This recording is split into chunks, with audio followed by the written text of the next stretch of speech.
Welcome back, my friends. Today we are going back to Antarctica. If you remember, 6 months ago and 4 months ago, we presented 2 discoveries on the continent of Antarctica that have never been seen before on the internet. Some of you may remember seeing these 2 clips, but as I said back then, I wanted to combine them both into one video so it was easier for people to have the information all culminated together. So for those of you that have seen these clips, I apologize, but I feel that it's very important that we start combining this information to make it easier for people to find. These are just 2 of the main discoveries I have found myself on Antarctica, and in the coming weeks I will be releasing many more of them. The coordinates for both of these locations will be in the description box. Enjoy.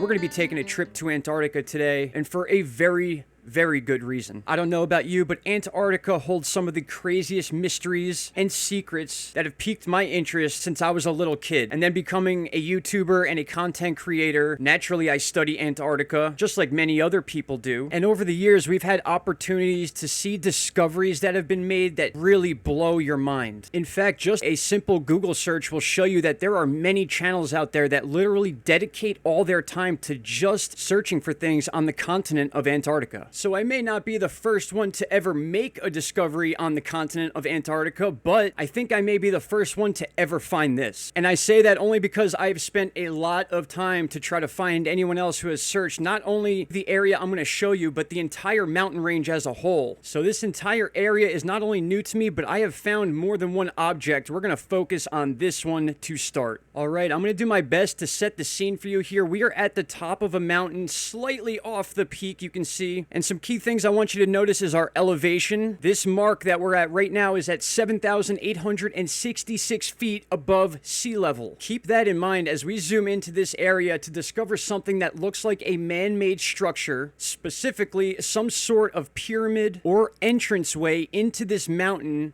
And you can clearly see that the peak of it meets right where my mouse is now, clearly showing the shadow on the opposite side of where the sun is hitting it. Take a look at this perfect peak right here, this perfect triangle. And now that we're oriented here, I'm going to go ahead and turn the view a little bit, and we're going to take a snapshot, and we're going to do some simple contrast and lighting to bring out what we're looking at here, and you're not going to believe your eyes. Take a look at what this thing looks like when you add contrast and a little more lighting to bring it out of the shadows. You are looking at something that looks like a structure that was built or some sort of entrance into the side of this mountain. I'm going to measure this structure for you and all that fun stuff, but back here on Google Earth, I want to zoom up for you guys so you can get an idea of the landscape. There are no trees whatsoever along this mountain. It's a lot of rock and ice and snow, as most of Antarctica is said to be. But when you get to this area up here, and normally what would look like a normal peak or just a rock sticking up causing a shadow, this is way more prominent than anything else we see. In fact, I'll zoom out again just so you could see again the rim of this mountain, these mountains that meet together. We could see on the altitude, this would be the highest point of this mountain, and then we move our cursor down, and this brings us again to just over 7,850 feet. That is over a mile up. That is higher than Mile High Stadium, for example, in Denver. Again, we'll zoom into the area from up high, and now I'm going to go ahead and measure this stuff for you guys because this is very symmetrical, and it actually looks like there was a second structure right next to it that may have fallen down or broken over time. It's very hard to tell with the way the shadows are in this image. There is a setting that allows you to go back in time to look at different pictures of this same area, but unfortunately there's about 3 or 4 of them, and until the most recent one that we just saw, everything is very blurry and hidden, so there's nothing to see unless you were looking at this image right here, the most recent image, which was actually taken on December 6th, 2009. So now that we know where this structure is and all that, I'm going to bring us back to the image where we can bring the light out of it, and once again, here it is. I almost feel like my eyes are playing tricks on me, but we need to understand there are no trees around this area. It's a desolate mountain range with snow and ice, which makes me wonder, what are these things? What are these tall poles or tall walls that are sticking up out of this mountain? It almost looks like an entrance that was built into the mountain, and then the edge of it sticks out, showing us just the dark entrance you would use to get inside. Or could we be looking at some sort of tower? I know in this image here on Google Earth, it's very hard to see, but take a look at this. I'm going to measure these sides for you, and you're going to see that they are about 70 feet each. We'll get ourselves situated again and bring up our measuring tool. And what I'm going to do is just measure each side for you. We'll take a click right here, and I've already done this off screen, but we'll do it again together. So from the tip of the triangle or pyramid down to the ground, you can measure about 70 feet. and we'll do a quick measurement from the other point to the peak again, another 70 feet. We could be seeing a structure sticking up 70 feet into the air, which is why the sun is hitting the back of it and then presenting the shadow onto the snow. Or like we said before, it could be some sort of an awning type design that actually sticks out of the mountain, just showing the triangular entrance. And again, just to quickly show you the difference between the darkness and stuff you'll see on Google Earth, which is why this was so hard to see, compared to when you simply add contrast and light to it, you get this amazing looking structure, and this all begins to make sense. We know we are seeing something here. In my opinion, this is clearly something that was built, some sort of structure, and we are over 200 miles away from the nearest coastline. And now we're going to see something even more incredible than this. I'm going to go ahead and zoom out of this area to show you that we are only going 18 miles away to our next destination that as of now has never been discovered on the continent of Antarctica. But here we go, and once again, my friends, you're not going to believe your eyes as we are looking at an absolute perfect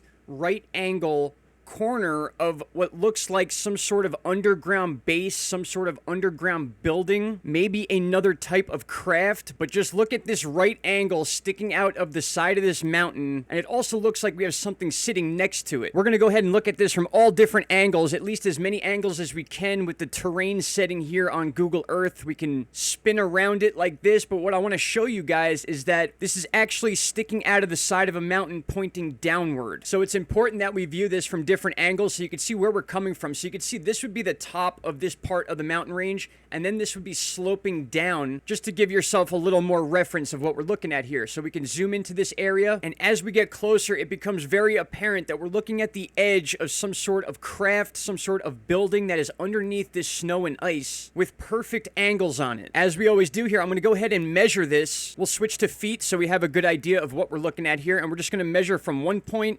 across to the end of the side that's sticking out, and we have about 135 feet right there. We're going to do another one. We'll start at the point again, and as I measure the other side, you're going to see we are very similar, if not exactly the same, 135 feet give or take. And then we've got what looks like the vertical support part of this building or craft that comes straight down from the point. It could end right there at about 50 feet, or it comes down to the pitch of the snow, which is 116 feet. Regardless, keep in mind, my friends, you are looking at something that does not happen in nature. If you were to just show me this picture without the mountain next to it, and it was just this right here, I would almost bet that we're looking at the corner of some sort of structure or some sort of aircraft, another pyramid shape on the continent of Antarctica. I swear there's pyramids all over this place. I have taken all sorts of screenshots of this area in order to bring out any sort of shadows or angles I can so we can actually see this better. And when you invert the picture, we really get some good detail here. We can see that sharp edge of whatever this is underneath the snow and ice.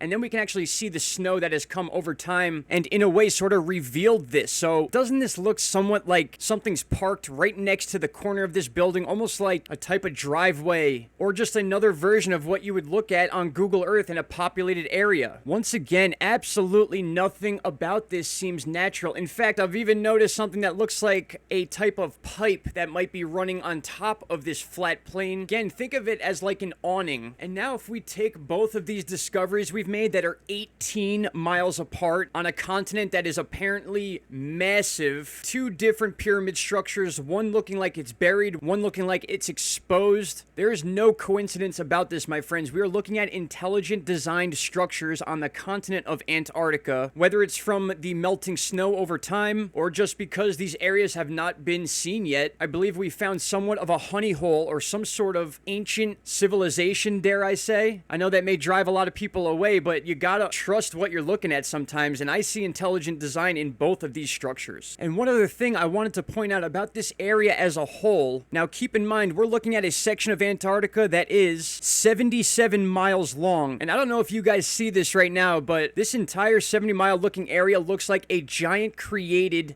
pyramid. Yes, I said the word again, another pyramid, just massive, that actually follows the line of the mountain range. Now, this may not be as prominent as what I just showed you, but just keep that in your mind and take a visual snapshot of what you're looking at. It looks like a pretty straightforward triangle with 70-mile walls on either side. And then everything we've been finding in this area has been within this mountain range, so none of this is a coincidence. At least that is my humble opinion. Of course, I want you guys to decide for yourselves what you think think you're seeing here on a continent that apparently has no known civilizations living on it. We're kinda not allowed to even go there, so whether or not these things have been built recently or in the far, far past, what exactly are we dealing with here? And as more and more is revealed, what are gonna be the repercussions? Your guess is as good as mine, my friends. I want to thank you all for taking the time to watch this video. As I said, there will be more released in the very near future. Questions or concerns, please leave down below. Shout out to Canada, and I will see you all in the next video. Take care. Bye-bye. Stop right there, my friends. If you have not already, click that subscribe button and don't forget to hit the bell icon. Click all and you will get all notifications from this channel. And trust me, you won't be disappointed.